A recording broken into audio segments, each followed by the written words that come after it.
There are players who fit into any team in the world, and then there are those rare cases where the player and the club seem destined for each other, written in football's DNA, and Julián Álvarez belongs to the second category. Yo creo que ese es el sueño de Laporta es Julián Álvarez, seguro. Es que es el fichaje para el Barça. Fichas a Julián Álvarez y haces Lamine Yamal, Rafinha, Julián Álvarez y a ver cómo mejora. The Argentine forward is not just a goal scorer, he is a complete attacking weapon, combining lethal finishing with an extraordinary sense of positioning and movement without the ball.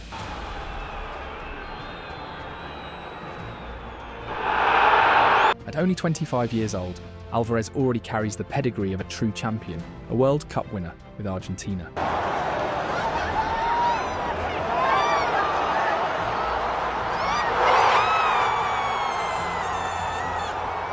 A Champions League winner with Manchester City.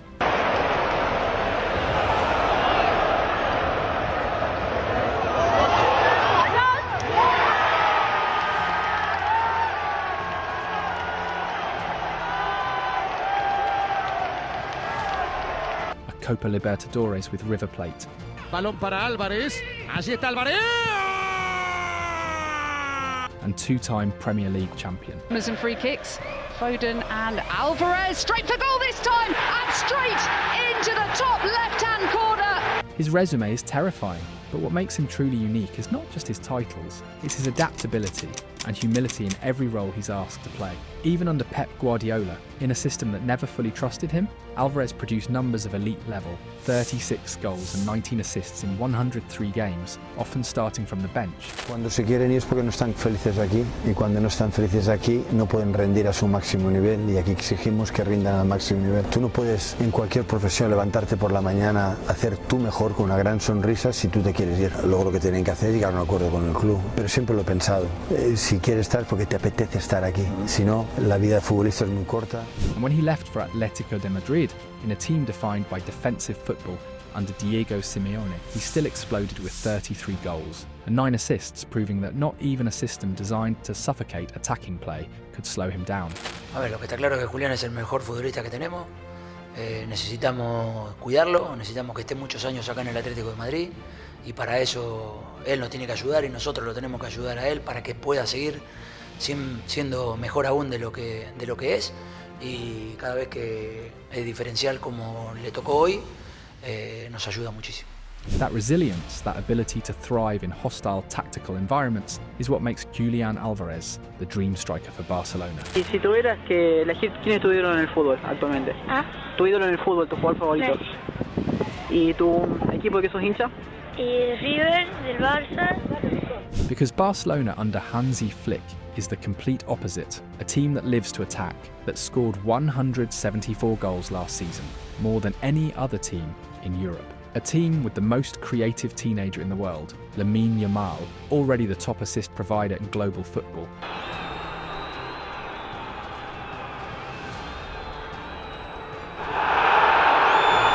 A team with Rafinha, a winger who last season alone contributed 69 goal involvements, a number that would sound absurd if it wasn't supported by cold, hard data.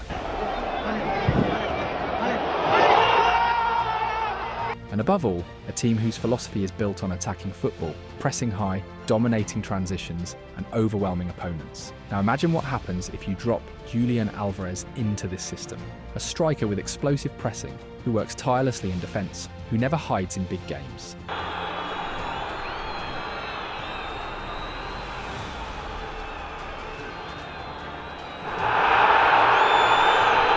And who has the intelligence to link play with midfielders like Pedri and Frenkie de Jong. This isn't just about adding another goal scorer, it's about creating a striker that embodies everything Barcelona represents. Because Alvarez has what Barca has lacked since Luis Suarez, a young number 9 who can score 30 goals per season and still press like a midfielder. His 29 goals last season for Atletico already look impressive, but under Flick's Barcelona those numbers wouldn't just increase, they would multiply. Think about it. The same player who destroyed Rayo Vallecano with a hat-trick could deliver those magical nights week after week. And unlike other strikers, Alvarez doesn't demand the team to revolve around him. He elevates those around him. That's why his chemistry with Lamine Yamal could become one of the most terrifying connections in Europe, the kind that decides Champions League semi-finals. Because while Mbappe shines in Madrid, With his solo brilliance, Barcelona's idea has always been about collective genius, and Alvarez thrives in collective football. Y ahora Argentina ataca, buena pelota de Julián Álvarez hacia el fondo, se viene el mano a mano de Lionel, Lautaro, cántalo, gol. ¡Gol!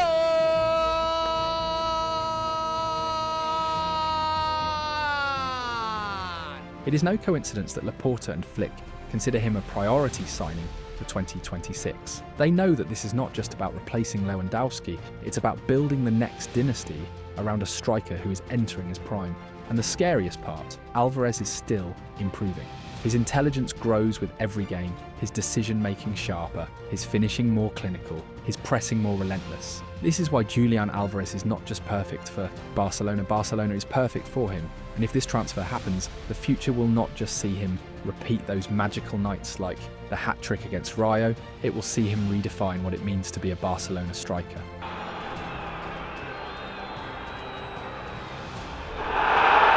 Because in this team, under this coach, and surrounded by these teammates, the ceiling for Julián Álvarez disappears. And that's why today we are going to explain exactly why Julián Álvarez and Barcelona are a match made in football heaven, and why this move is closer than you might think. To understand why Julián Álvarez is the perfect striker for Barcelona, we first need to break down Hansi Flick's tactical blueprint at Catalonia. The German coach has built his Barca around a base 4-2-3-1, but it is not a rigid system. Instead, it is a highly flexible structure that can morph seamlessly into a 4-3-3 depending on the situation of the game. This tactical elasticity is something Flick already perfected at Bayern Munich, and in Barcelona it has found new life with players who fit naturally into this framework. Frenkie de Jong, for example, has assumed a role almost identical to what Joshua Kimmich played under Flick in Germany, acting as the metronome in a double pivot, but with the capacity to carry the ball forward and launch transitions at high speed. Pedri, on the other hand, benefits from this setup by receiving greater freedom, moving fluidly between lines, controlling tempo, and exploiting spaces created by the asymmetry of the system. Rafinha's role is equally striking, echoing the late-arriving presence Leon Goretzka once had at Bayern, making penetrating runs into the box and adding unpredictability to a front line that thrives on positional overloads. Because one of the most distinctive aspects of Flick's Barca is its asymmetric attack. The team deliberately floods the opposition half, stacking numbers high up the pitch to generate superiority in positional play. This approach demands constant mobility from the wingers, and Lamine Yamal has been the best example of this principle, often dropping into midfield to receive the ball and destabilise defensive structures before accelerating forward again. All of this is still done without abandoning Barca's traditional DNA of possession, but Flick has made that possession more vertical, more purposeful, more dangerous. The statistics underline the point. Barcelona averaged 68.1% possession, the highest in La Liga, but unlike in past years, the ball is no longer recycled endlessly. It is used as a weapon to cut through defences. The compact horizontal structure and expansive vertical movements give the team both control and directness, with Koundé and Yamal holding width on the right while Bald, Rashford and even Rafinha stretch play from the left. This verticality allows Barcelona to break opponents either through Frenkie de Jong's surging carries, Pedri's genius in dictating tempo, or even a direct pass straight from a centre back into the striker's feet. We saw this perfectly in the Spanish Super Cup final against Real Madrid. Robert Lewandowski dropped deep to receive, played a first-time ball to Yamal, and the 17-year-old tore through Madrid's defence to score.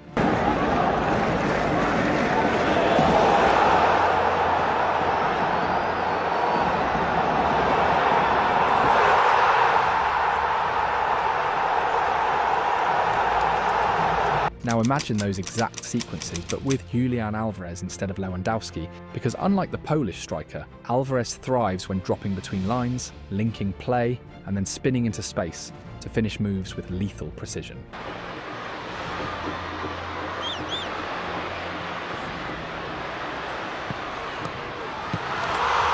Flick's system also maximises the double pivot in midfield, where Pedri and De Jong form one of the most complete partnerships in Europe. De Jong has silenced critics of his defensive game, registering 55 ball recoveries last season, while his ability to carry possession forward creates platforms for Pedri to dictate attacks higher up. On top of that, Barcelona often achieves midfield dominance by pushing one ball-playing centre back into the central zone, creating numerical superiority in build-up phases. This detail is especially important when projecting Alvarez into this system, because he has already shown his best football when surrounded by creative midfielders who give him service with advantage. Think of his partnerships with De Paul and Messi in Argentina, or with Bernardo Silva, Gundogan, and De Bruyne at Manchester City. Whenever the midfield dictates the game, Julián becomes unplayable. That same context exists in Flick's Barcelona, where midfield control's non-negotiable and vertical service is constant. This system can change Julián's life. The numbers don't just tell a story, they scream it. Under Hansi Flick, Barcelona's attack has become an unstoppable force, a machine so finely tuned that it borders on terrifying. 174 goals across all competitions. That's not just a statistic, that's a declaration of dominance. To put it into perspective, PSG, the champions of Europe, could only reach 147, Bayern 138, Real Madrid 137, and Liverpool just 123. Flick's Barca didn't just outscore Europe's elite, it became the third most prolific team in the entire history of the game at this level. Everything around was perfect. With Hansi, that we play very offensive football, we try to get the balls as quick as possible, and we scored a lot of goals also because we were focused how to play more offensive, scoring more goals. So for me as a striker, it was easier to scoring so many goals. And yet, the raw total doesn't capture the way those goals arrived. This wasn't chaos or individualism, it was orchestration. Barcelona under Flick pressed, circulated, and suffocated with possession, producing 414 shots on target, completing passes with 88.4% accuracy. Even their dribbling success rate, hovering at 50%, wasn't about showboating, but about breaking lines with precision. The hallmark of this system came in the form of those 19 goals born from sequences of 10 passes, or more proof that Barca had fused its historic DNA of patience with Flick's demand for vertical, ruthless execution.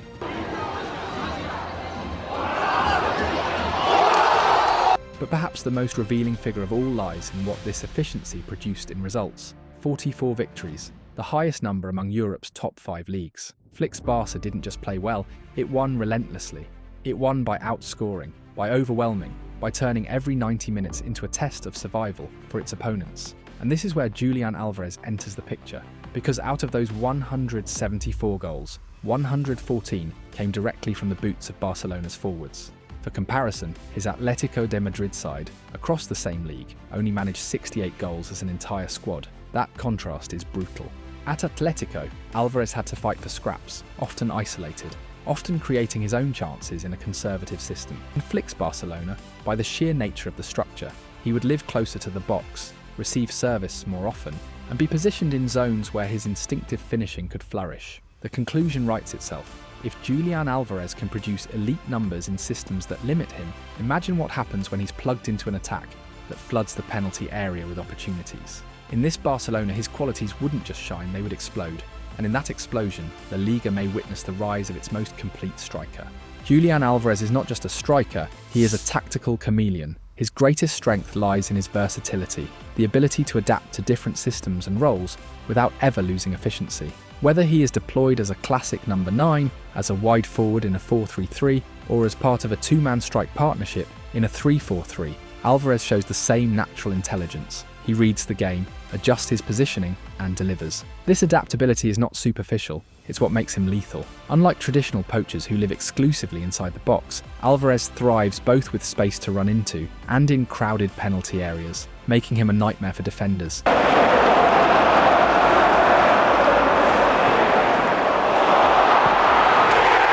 His tactical contribution often begins before he even touches the ball. He fixes the opposition's defensive line, forcing centre-backs to stay pinned, and in doing so he opens corridors for runners coming from deeper areas. This is why he works so well alongside players with completely different profiles. He can complement a target man by drifting wide, or a mobile forward by staying central, constantly recalibrating his movements to maximise the collective. In systems with 2 attackers, he can even drop into the half spaces, playing closer to a second striker or as a pseudo-playmaker, linking midfield and attack with short, sharp touches. In the build-up phase, his mission is clear: generate interior spaces and vertical passing lanes. He presses high, positions himself on the shoulders of defenders, and by dragging them out of shape, he allows his teammates to find gaps. His understanding of timing is remarkable. He knows exactly when to hold his run, to stay onside, and when to step into the passing lane. Gets away from Van Dijk, gone to one, knew where Grealish was. Alvarez! He becomes a constant vertical reference for his midfielders, offering angles that bypass the opposition's pressing lines. This makes him invaluable in teams that look to dominate possession like Barcelona, because he is not just a finisher at the end of the move, but an active participant in creating it. Once the ball reaches his feet, Alvarez's game with his back to goal is simple but effective. He doesn't complicate situations. He absorbs pressure, shields possession, and releases it quickly to maintain rhythm. Every layoff, every one-touch pass is designed to accelerate progression and keep the momentum flowing. It's this quality that allows him to link naturally with midfielders and wingers, turning static positions into dynamic attacking sequences. In a side like Barcelona under Hansi Flick, where fluidity and verticality are non-negotiable, Alvarez's profile fits like a glove. Julián Álvarez is decisive in the final third, not only because of his finishing ability, but above all for how he interprets space. His off-the-ball movements are among the most intelligent in European football, constantly playing on the shoulder of the last defender, waiting for the fraction of a second where he can burst into a channel. He lives in that fine line between legality and the offside trap, manipulating defensive lines with his timing and body orientation. This awareness of angles and timing gives him an almost unfair advantage. While defenders hesitate, Alvarez is already in motion, attacking depth. What makes him especially dangerous is the variety of ways he exploits these spaces. He doesn't just run in straight lines, he shapes his body to create time, to disguise the direction of his break, and to give midfielders or wingers a clear target. He thrives in rupture movements, slipping behind the line at the exact instant his teammate is ready to deliver. That instinct, combined with his acceleration, ensures he is always available as a vertical outlet. In a team like Barcelona, under Flick's philosophy of verticality and rapid progression, this is a golden weapon. Inside the penalty area, Alvarez shows another layer of intelligence. He is not the striker who rushes blindly to the near post. Instead, he knows when to decelerate, when to hold his run, and when to attack the space between defenders. His subtle pauses often disorient defenders, allowing him to arrive unmarked for cutbacks or delayed crosses.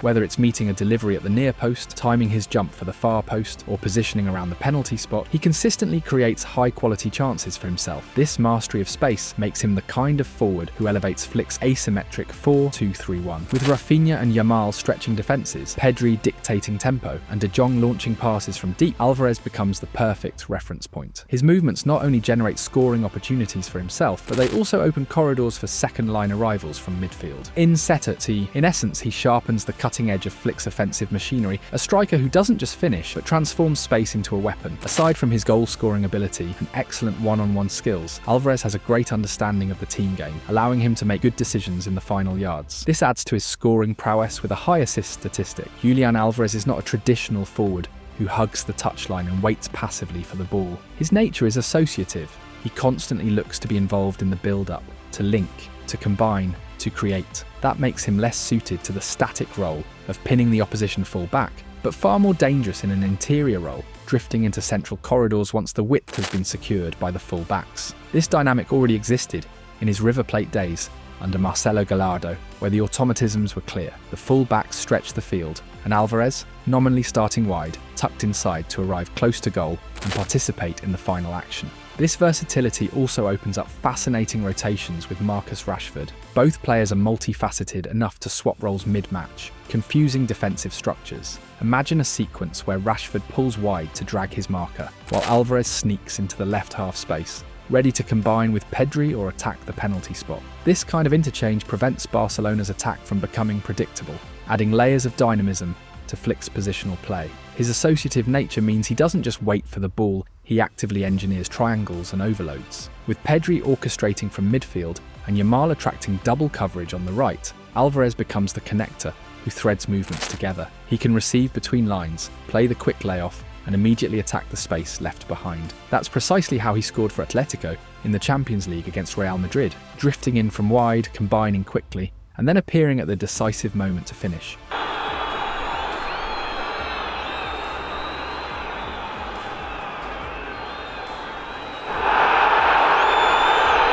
For Flick, this adaptability is priceless. In matches where Barcelona face low defensive blocks, Alvarez's habit of vacating the wing to occupy central channels gives the team another vertical outlet, ensuring that possession does not become sterile. In matches of transition, his mobility widens the field, linking with runners like Rashford or Rafinha, and creating space for Pedri's delayed arrivals. In every scenario, his role as a false winger adds an extra blade to Flick's attacking machine. When Julián Álvarez plays through the central lane, his intelligence without the ball and his sheer work rate transform the dynamics of the attack. In the role of a second striker or media punta, he naturally complements a partner up front. When one drops into the passing circuit to drag a defender out of position, Alvarez immediately attacks the gap behind the last line, with diagonal to vertical runs that open lanes for deep passes. It is this constant dual, movement one dropping, the other stretching, that makes him such a difficult forward to track. These same instincts make him lethal in transitions. When Barcelona win the ball high, Alvarez is already on the move, breaking aggressively into the vacated space behind centre-backs who are still stepping out. It mirrors the counter-attacking aggression that defined Gallardo's River Plate and Guardiola's Manchester City, and now fits seamlessly into Flick's Barca, a team that thrives on recovering in advanced zones and punishing unbalanced defences within seconds. His contribution does not end in the final third. Alvarez is also an asset in Barcelona's defensive scheme. As the first line of pressure, he does not simply sprint aimlessly, he presses with intent. His job is to guide the rival centre back towards the flank, closing central passing lanes and forcing possession into traps where Barcelona can suffocate the build-up. Behind him, Pedri and De Jong lock passing options, and the wingers collapse on the ball side. It is an orchestrated plan, but Alvarez's intensity is what sets the tone. If the opposition manages to bypass that first press, Alvarez does not disengage. Whether deployed centrally or as a winger, he works to keep the block short, pressing midfielders in the interior channels or even picking up the rival pivot in tight marking. Sometimes he doubles up with a teammate to dispossess the ball carrier, a pressing principle he mastered at Manchester City and which Flick's Barcelona can exploit to maintain permanent control after losing the ball. And here lies the contrast with Robert Lewandowski. The Polish forward has been one of the most prolific goal scorers of his era, giving Barcelona 104 goals in just over 153 appearances, a record that speaks of pure finishing excellence. But Lewandowski thrives primarily when service is consistent, when others create and he applies the decisive touch. Julián, by contrast, is both finisher and facilitator. He drops deep to combine, presses with intensity, creates space for others, and still arrives to score. That's why Julián Álvarez is perfect for Barcelona.